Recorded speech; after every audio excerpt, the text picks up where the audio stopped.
우리나라에서 지난 한 주 화제의 인물, 핫한 사람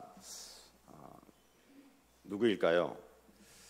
저는 단연 아브레우 박사가 아닐까라는 생각을 해봤습니다. 아브레우 박사, 이름도 낯설고 발음하기도 입에 착착 달라붙지 않는 이 이름, 아브레우. 이 사람이 왜 갑자기 등장하고 왜 갑자기 우리나라에서 핫한 화제 인물이 됐는가? 그거는 지난주 월요일 날 우리나라 윤석열 대통령이 포항 영일만 앞바다에 뭐가 있다? 석유가 있다라고 국정 브리핑을 통해서 발표를 하고 난 이후예요. 그래서 이 포항 영일만 앞에 석유와 가스가 매장돼 있다라는 이 발표 이후에 우리나라에서 지난 한 주 논란이 엄청나게 확산이 됐습니다. 그래서 이 포항 영일만 석유 가스 매장 가능성 보고서를 제출한 미국의 액티지오 사의 고문인 이 아브레우 박사가 급히 입국을 해서 기자회견을 했었죠. 그래서 사람들이 이런저런 얘기했습니다. 한쪽에서는 가짜 약 파는 약장수야. 또 한편에서는 무슨 말이야?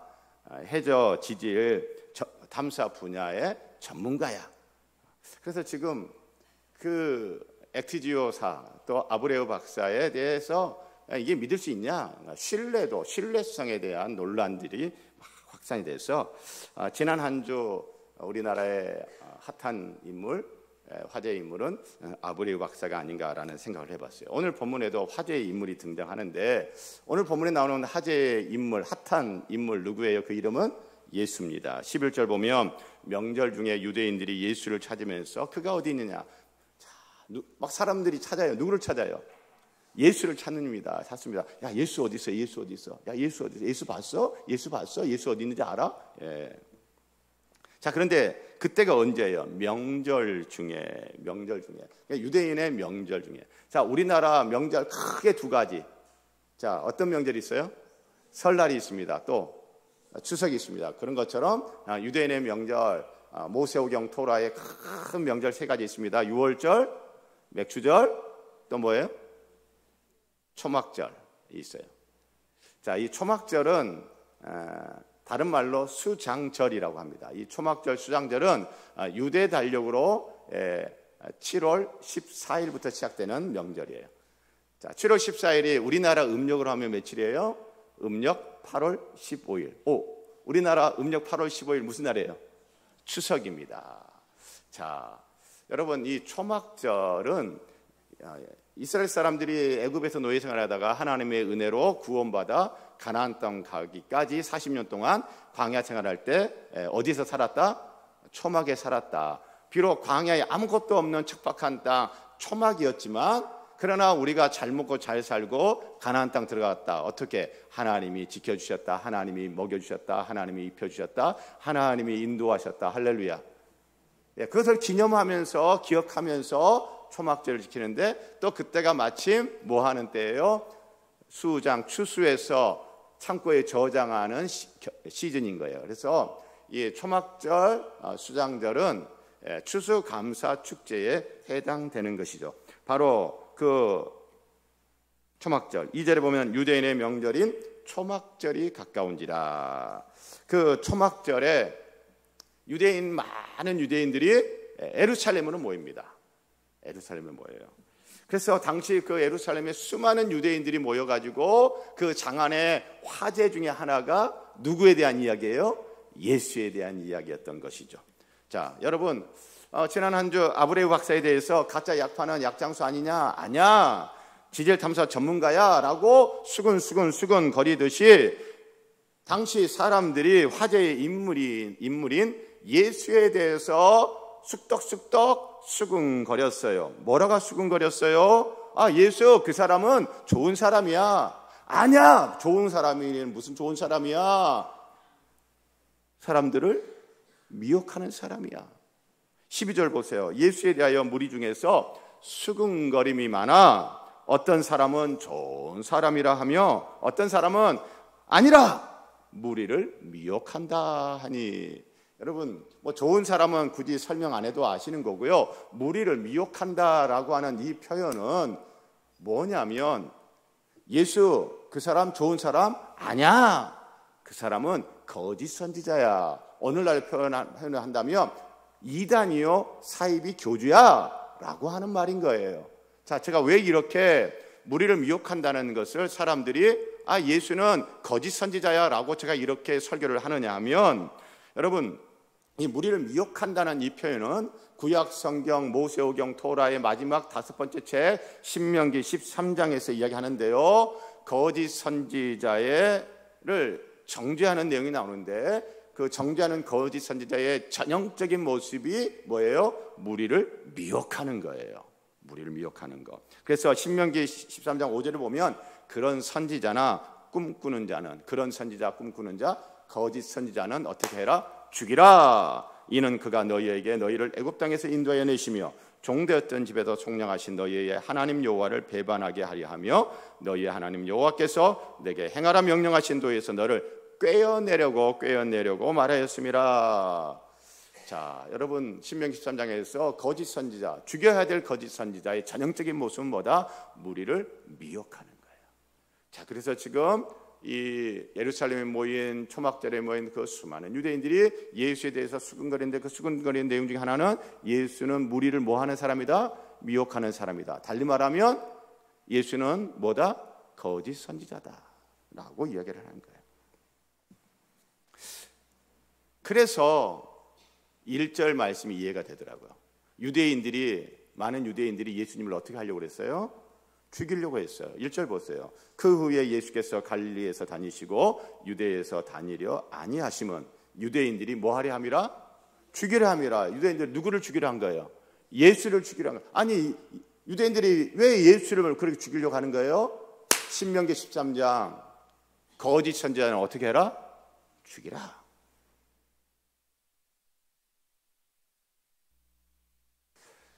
여러분, 이 거짓 선지자는 죽이라고 하는 이 말씀을 찰떡같이 믿는 유대인들, 그 유대인 가운데서도 또 하나님 말씀에 또 특심인 사람들이 있어요. 누구예요? 바리새인들이에요. 그 바리새인의 후예인 사도 바울, 우리가 알고 있는 사도 바울이 다메섹 도상에서 예수님을 만나고 회심하고 예수를 믿기 전에는 주로 어떤 이름을 불렸어요? 사울이라고 불렸어요. 사울은 바리새인인 사울. 바리새인 사울이 예수를 믿고 따르던 스데반 집사 유대인들이 돌로 쳐 죽일 때 사울이 그 자리에 있었어요? 없었어요? 있었어요. 사람들이 옷을 벗어 누구의 발 앞에 두고 스데반을 돌로 쳐 죽였어요? 사울의 발 앞에. 왜 유대인들이 스데반을 그렇게 죽인 거예요? 십자가에 죽고 부활한 예수가 그리스도다, 메시아다, 구원자다라고 이야기하는 저 스데반은 뭐예요? 거짓 선지자, 이단 사이비. 그러니까 어떻게? 죽여야 돼. 그러니까 돌로 쳐 죽인 거예요. 자, 그러니 그 자리에서 있던 이 사울, 여러분, 또 다메섹에 예수 믿는 사람들 또 박해하려고 쫓아갔죠. 왜 그런 거예요? 사울은 예수를 믿고 따르던 스데반도 거짓 선지자고, 그리고 그 스데반이 믿고 따르던 예수도 거짓 선지자라고 확신한 거예요.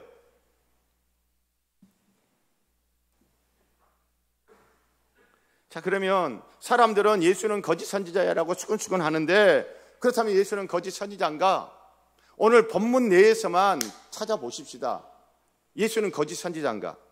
저는 아니라고 저는 확신을 하게 됐어요. 왜요?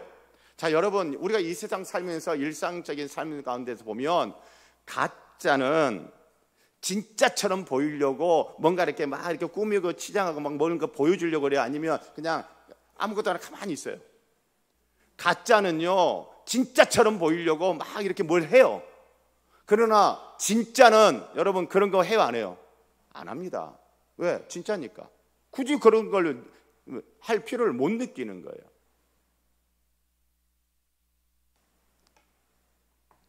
예수님의 동생들이 예수님에게 이런 요구를 합니다. 어떤 요구를 합니까? 3절과 4절에 나오는데 3절, 그 형제들이 예수께 이르되 당신이 행한 일들을 제자들에게 보게 여기를 떠나 유대로 가소서. 지금 여기는 갈릴리예요. 이스라엘 저 북쪽에 갈릴리 총구서, 여기 있지 말고 어디로 가십시오? 저 남쪽 유대로 가십시오. 유대로 가라는 말은 무슨 말이에요? 예루살렘에 가십시오. 이런 총구석에 있지 마시고 저 중앙 무대로 진출하십시오. 이런 시골 총구석에 있지 말고 서울로 가서 좀 보여주십시오. 4절, 스스로 나타나기를 구하면서 묻혀서 일하는 사람이 없나니 이 일을 행하려 하거든 자신을 세상에 어떻게 하라? 나타내셔서 좀 보여주세요, 형님. 아, 형님, 그 많은 능력 가지고 뭐 하십니까? 아, 여기서 이렇게 떡 5개, 물고기 2마리 가지고 5,000명 이상도 먹이셨잖아요. 물 위를 바람과 파도가 크게 일렁이는 그 갈릴리호수를 저벅저벅 걸으시고 그 바람과 파도를 잠재우셨잖아요. 아, 그리고 가나 혼인잔치에서 포도주가 떨어져가는 그때 물 가지고 포도주를 만들어 가지고 잔치를 흥하게 하셨잖아요. 등등등등. 왜 이렇게 시골 총구석에 은둔해 계십니까? 좀 넓은 물로 가셔가지고 형님 좀 능력을, 실력을 좀 마음껏 좀 펼치시고 보여주시고 나타내시라고. 이에 대한 예수님의 반응이 뭐예요? 그래, 그게 좋겠다. 야, 그래도 니들이 나를 알아주는구나. 역시 내 동생들 뿐이야. 뭐 이러면서 예수님이 그래, 자, 유대로 가자, 예루살렘으로 가자. 가서 내가 어떤 존재인지 내가 한번 보여줄게. 안 그러셨어요. 6절, 7절, 8절 보면 여러분 그 주된 내용이 뭐냐면 내 때는 아직 이르지 않았다. 내 때는 아직 차지 않았다. 거절해요, 동생들의 요구를.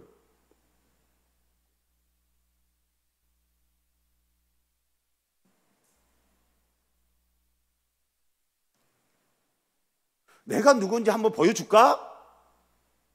굳이 그럴 필요가 없다라는 거예요. 왜? 예수는 가짜니까 진짜니까. 진짜니까. 당시 예루살렘에서 많은 사람들이 모여서 수군거립니다. 그때 가장 핫한 인물 예수에 대해서 화제의 인물로 수군거림의 대상으로 소비가 되고 있어요. 누가? 예수가. 그러나 예수는 믿음의 대상으로 받아들여지지는 않습니다.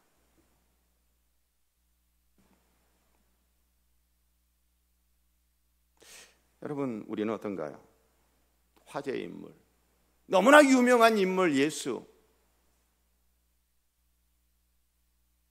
수군거림의 대상으로 소비는 하지만 믿음의 대상으로는 안 받아들이는가? 받아들이는가?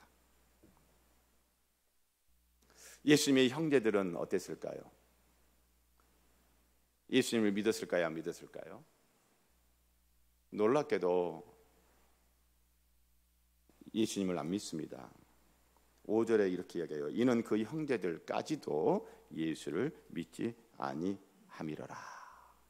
자, 여러분, 예수님이 지금 한 30대니까 예수님의 동생들은 몇 살쯤 될까요? 가장 어린 동생은 10대 청소년일 수 있고 또 다른 동생들은 20대이겠죠. 예. 그러면 예수님과 같이 몇 년을 같이 산 거예요. 같은 집에서 15년, 20년을 같이 살았어요. 다른 사람은 몰라도 예수님의 이 동생들은 자기 형, 오빠 예수를 아주 잘 알아요. 그런데도 뭐예요? 믿음이 있어요, 없어요? 믿음이 없어요. 저 이걸 보면서 여러분, 믿음은 혈통을 따라난다. 혈통과 상관이 없다. 혈통과 상관이 없어요.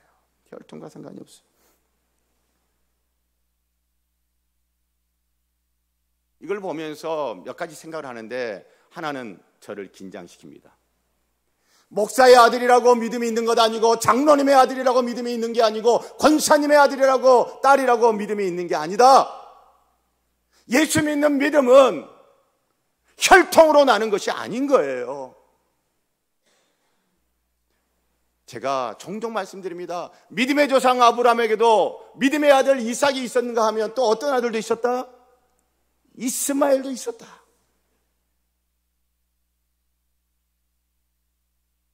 자녀 믿음에 대해서 장담할 부모 아무도 없고 자녀 믿음에 대해서 큰 소리칠 부모 아무도 없습니다.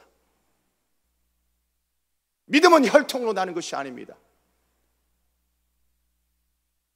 나를 긴장시키고 나를 겸손케 합니다. 그런데 또 한편으로 생각해 보면 하나님은 참 공정하시다. 여러분 생각해 보세요. 믿음 있는 부모에게서 태어난 자녀는 믿음이 있어 구원받고 천국 가고 영생 누리고, 예수 안 믿는 부모 밑에서 태어난 자녀는 혈통으로 만약 믿음이 난다면 믿음이 없어. 믿음을 가질 수가 없어. 죄사함도 없고 구원도 없고 천국도 없고 영생도 없어. 여러분, 이건 불공정이잖아요. 공정하지 않잖아요. 그러나 믿음은 혈통으로 나는 것이 아니기 때문에 여러분, 공정한 겁니다. 저는 예수의 동생들이 예수를 믿지 않았다 이걸 보면서 참 하나님은 공정하다. 만약 혈통으로 나는 것이었다면, 하나님이 공정하지 않았다면 내가 어떻게 예수 믿고 내가 어떻게 구원받고 내가 어떻게 목사가 될 수 있었을까? 한 집안의 장손으로서 수많은 제사를 드리는 그 한 집안의 장손으로서 내가 어떻게 예수 믿고 구원받고 목사가 될 수 있었을까? 혈통으로 나는 것이 아니기 때문에. 그럼 뭐예요? 우리가 잘 알죠. 요한복음 1장 12절 13절, 영접하는 자 곧 그 이름을 믿는 자들에게는 하나님의 자녀가 되는 권세를 주셨으니 이는 혈통으로나 육적으로나 사람의 뜻으로 나지 아니하고 오직 하나님께로부터 난 자들이니라. 할렐루야. 혈통으로 나는 것이 아닙니다. 저와 여러분 예수 믿고 구원받았습니까? 저와 여러분 예수 믿어 하나님의 자녀가 되었습니까? 저와 여러분 예수 믿어 영생 얻었습니까? 그건요, 하나님께로부터 난 거예요. 하나님이 은혜를 주신 거예요.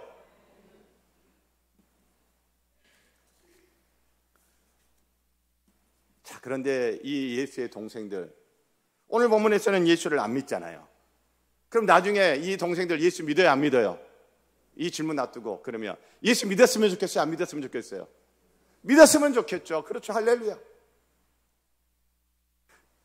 이 예수의 동생들, 우리 보통 생각할 때, 아니 15년, 20년 같이 살았는데도 예수를 못 믿으면 이 사람 예수 믿을 가능성이 있다 없다? 가능성이 많겠다 적겠다? 이렇게 15년, 20년 같이 살았는데도 예수를 못 믿는다면 예수 믿을 가능성이 높기보다는 예수 믿을 가능성이 별로 없는 거예요.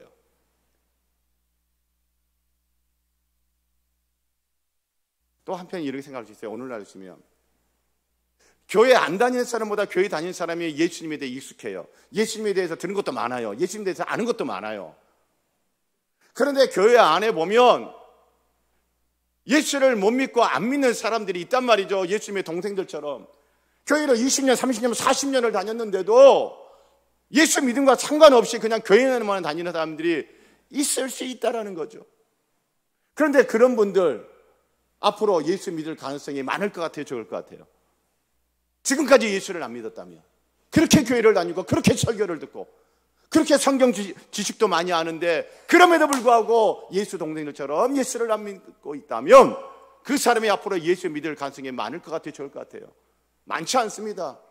믿으려면 벌써 믿었겠지. 그런데 이 예수의 동생들 나중에 예수님을 믿더라고요. 그 증거가 뭐예요? 사도행전 1장 14절 보니 예수님이 십자가에 죽으시고 3일 만에 부활하신 다음에 40일 동안 제자들을 가르치시고 난 다음에 하늘로 승천하셨어요. 승천하시면서 말씀하셨어요. 이 예루살렘을 떠나지 말고 내가 약속한 것 성령을 기다리라. 그래서 그 예수의 죽음과 부활과 승천을 믿고 승천하신 예수님 하나님 보좌 우편에서 성령님을 보내실 걸 믿고 마가야 다락방에 모여 기도하는 사람들이 있었어요. 예수 진짜 믿는 사람들. 그 사람들의 무리들 가운데 누가 있어요? 예수님의 동생들이 있는 거예요. 사도행전 1장 14절 보니 여자들과 예수의 어머니 마리아와 예수의 아우들과 더불어 마음을 같이하여 오로지 기도에 힘쓰니라. 아멘. 자, 이걸 보면서 또 희망을 갖습니다. 야, 정말 예수님을 믿었으면 벌써 믿어야 됐을 그 예수의 동생들 15년, 20년을 같이 살고 그렇게 예수님을 잘 안다고는 그들이 예수님을 안 믿었는데, 그래서 예수님을 믿을 것 같지가 않았는데 예수님을 나중에 보니 믿어요. 이걸 보니 희망이 생기는 거예요. 누구도 예수님을 믿을 수 있겠구나. 할렐루야. 혹시 우리들 가운데 교회를 정말 오래 다녔는데 아직도 예수님을 못 믿는 분이 있다면 저는 그분의 누군지는 모르지만 그분에게도 믿을 희망이 있다고 믿습니다. 여러분의 가족 중에, 여러분의 자녀 중에, 여러분의 누군가 중에 예수님을 믿으면 좋겠는데 도통 예수님을 안 믿어, 예수님 믿을 것 같지가 않아 라고 하는 사람이 있다 할지라도 희망이 있어요, 없어요? 있습니다. 예수님의 동생들을 보니 희망이 있는 거예요. 혈통으로 난다면 이미 예수님을 믿고 구원받은 하나님의 자녀가 되었겠지만 혈통으로 나는 것이 아니었어요. 비록 나중이었지만 예수를 믿게 되었습니다. 사랑하는 성도 여러분,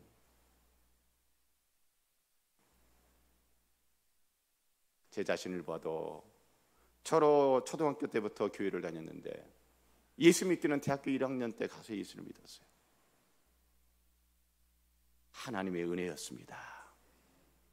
그런 하나님의 은혜가 아직 예수를 안 믿고 예수 정말 믿었으면 좋겠는데 도통 안 믿을 것 같아 라는 마음이 들게 하는 바로 그 사람에게 하나님의 은혜가 임해요.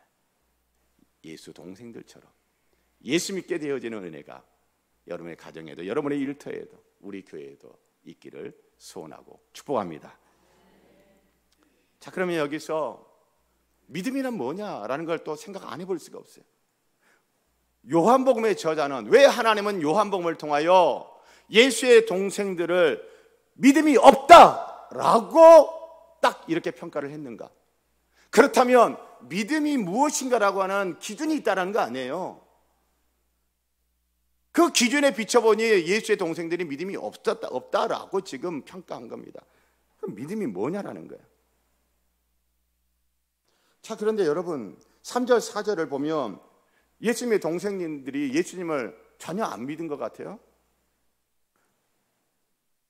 예수님, 형님, 오빠, 여기 총구석 있지 말고 저 예루살렘에 가가지고 참 큰 물에 나가가지고 중앙 무대로 진출해서 형님의 실력을, 오빠의 실력을, 능력을 쫙 한번 펼쳐봐. 그러면 사람들이 와 하면서 오빠 알아줄 거야, 형님 알아줄 거야.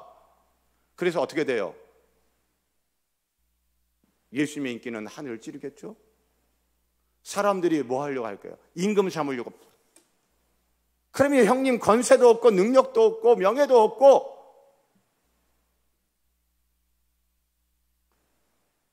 그럼 형님 인생 대성공을 거둘 거 아니냐고, 대박을 칠 거라고.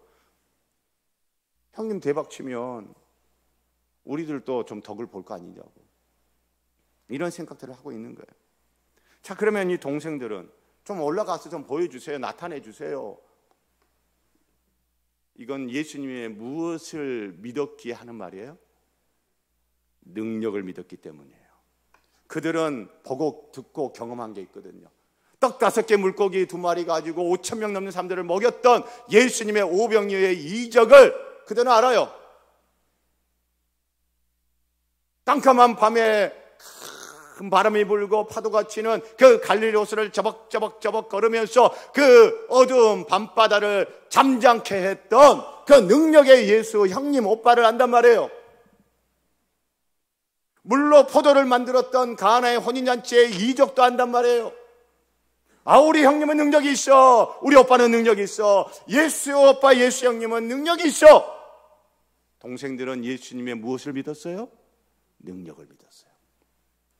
여러분 예수님의 능력을 믿으십니까? 예, 저도 믿습니다. 저도 예수님의 능력이 있어서 예수님의 그 능력은 오늘 또 놀라운 일들을 해주시면 좋겠습니다. 저는 예수님의 능력이 있음을 믿습니다. 기적을 행하실 것도 믿습니다. 그러나 예수의 능력을 믿는 것이 믿음의 본질은 아니라는 이야기를 지금 하고 있는 거예요.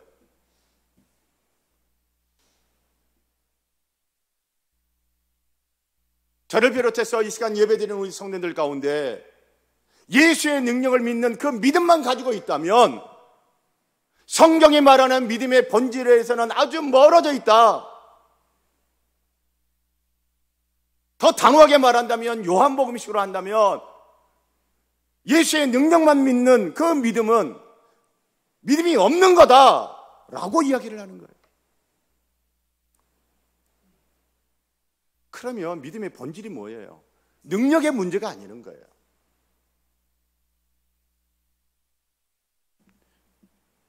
예수 믿음의 본질은 예수의 능력을 믿고 그 능력으로 내 인생이 성공하는 거, 내가 하는 일이 잘 되는 거, 그게 믿음의 본질이 아니다 라는 겁니다. 그럼 믿음의 본질이 뭘까요? 동생들의 말에 대해서 예수님이 보인 반응, 6절 8절에 내 때가 아직 이르지 않았다, 내 때가 아직 차지 않았다 라고 하면서 특히 6절을 보면 두 개를 대조시키고 있습니다. 예수께서 이르시되 내 때는 아직 이르지 아니하였거니와 너희 때는 늘 준비되었느니라. 예수님 자신의 때와 동생들의 때, 너희 때를 대조하고 있어요. 자, 그러면 여러분 그냥 우리 일상의 삶으로 다시 돌아와 보십시다. 자, 회사에서 이제 승진 이제 시즌이 왔어요. 승진이 됐어요. 승진이 안 됐어요. 자, 그럼 승진이 안 됐다 그러면 이런 표현을 할 수 있잖아요. 아직 내 때가 됐다 안 됐다? 내 때가 안 됐다. 승진이 됐어. 그럼 뭐예요? 내 때가 됐다.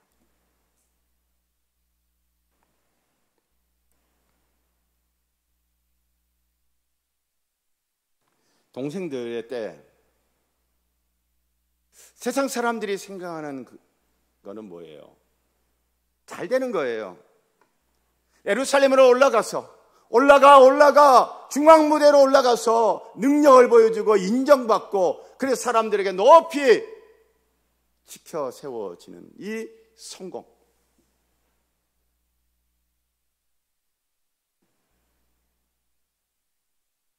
그런데 예수님은 내 때는 그런 게 아니야.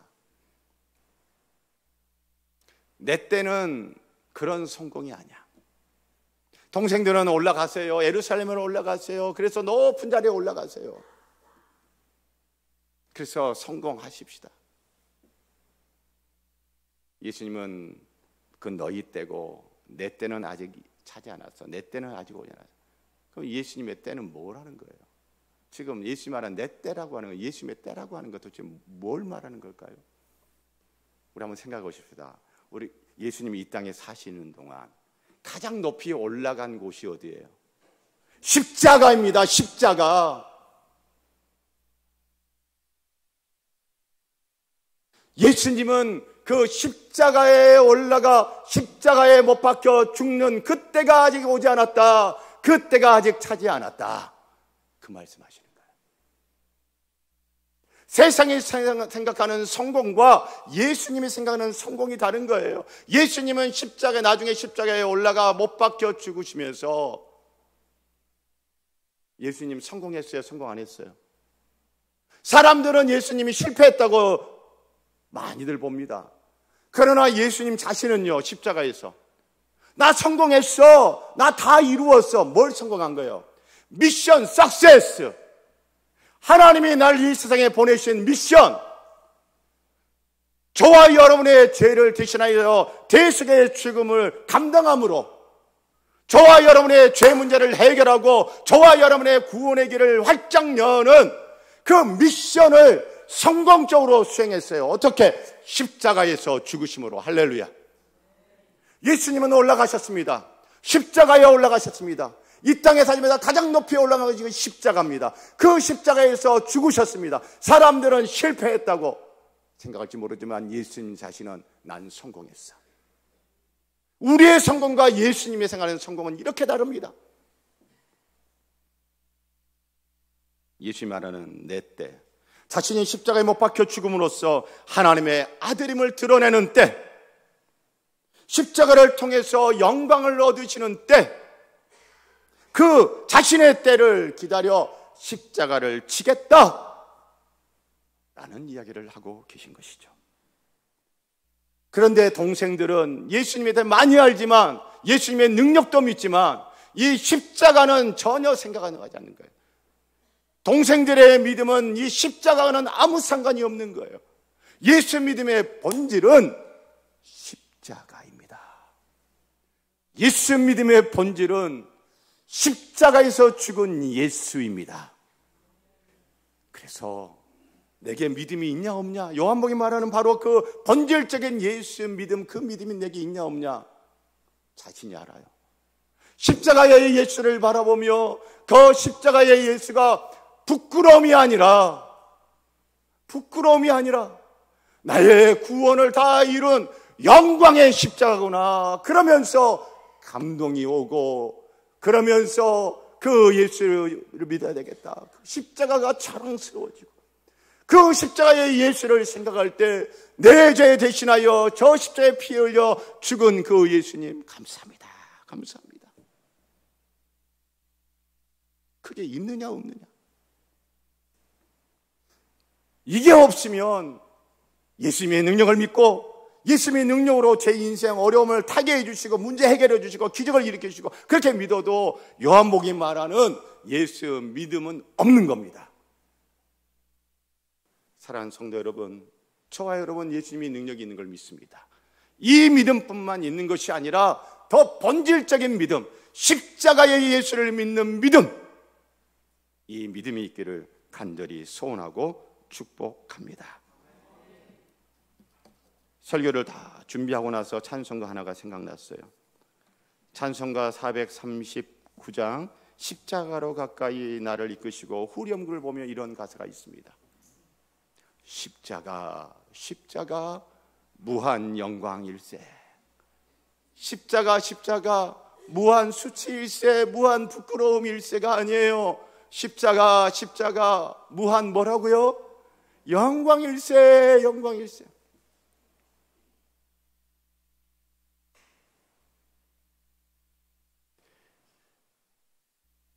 화제의 인물 예수, 사람들이 수근수근거립니다. 그래서 예수는 사람들의 수근거림의 대상으로 소비만 되고 있는데 나는 어떤가요? 나도 수근거림의 대상으로 예수를 소비만 하고 있는가요? 아니면 십자가에 못 박혀 죽은 예수, 그분이 날 위해 죽으셨구나. 그 예수님의 십자가로 인하여 나에게 구원의 길이 열렸구나. 십자가에 흘리는 그 피가 나의 모든 죄를 다 사해 주셨구나 하고 앉는 믿음의 대상으로 예수님이 받아들여지시는지요? 아주 유명한 화제의 인물 예수, 십자가의 예수를 믿는 여러분과 저에게를 소원하고 축복합니다.